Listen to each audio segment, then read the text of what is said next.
एका बॉस ना एका मॅनेजरच्या दोन नाही एकदाच मारले, दोन डबल कसं काय, कसं येऊ असं काम या नाही, या लक्षात ठेवा बरं का. थोबाडीत मारली आणि थोबाडीत मारल्याच्या नंतर त्या मॅनेजरला राग आला. लक्ष द्या बरं का, मॅनेजरला राग आला आणि आता बॉस आहे आपला, बॉसला उलटून काही बोलता येत नाही. जर बोलावं तर नोकरीचा प्रश्न आहे. त्यानं तसा तो राग गिळला. कर्म कसं असतं बघा, तसाच तो राग गिळला आणि घरी आला. आणि घरी आल्यानंतर राग काढला कुणावर?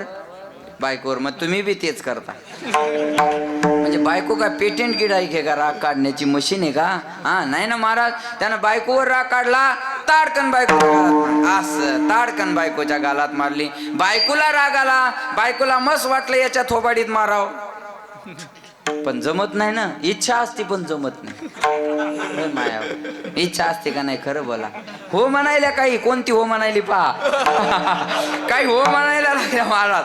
हा यानं आपल्याला मारलं, मग आपण बी याच्या थोबाडीत मारायला नाही. तिनं राग गिळा मारा आणि आपलं पोरग होतं मोठं, मोठ्या पोराच्या थोबाडीत मारलं.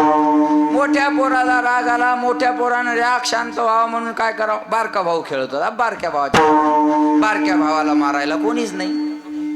बारक्या भावाला माराय कोणी, बॉसनं मॅनेजरच्या थोबाडीत मारली, मॅनेजरनं पत्नीच्या थोबाडीत मारली. पत्नीचा राग शांत व्हावा म्हणून तिनं मोठ्या पोराला हाणलं. मोठ्या पोराचा राग शांत व्हावा म्हणून त्यानं लहान भावाला हाणलं. आता लहान भावाला माराय कोण आहे? कोणीच नाही. तनफन करत बाहेर आलं, तनफन करत बाहेर आलं आणि दारात कुत्रं बसलेलं होतं. त्यानं रागात त्या कुत्र्याला लाथलं. हाय का काही घेणं देणं?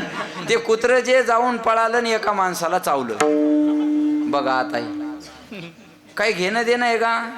बॉसनं मॅनेजरच्या थोबाडीत, मॅनेजरनं बायकोच्या, बायकोनं पोराच्या, मोठ्या पोरान छोट्या पोराच्या, छोट्या पोरान कुत्र्याला थांबली आणि ते कुत्रं जाऊन एका माणसाला चावलं.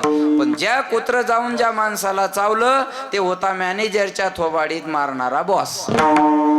फिरून कर्म पुन्हा तिथंच आलं महाराज.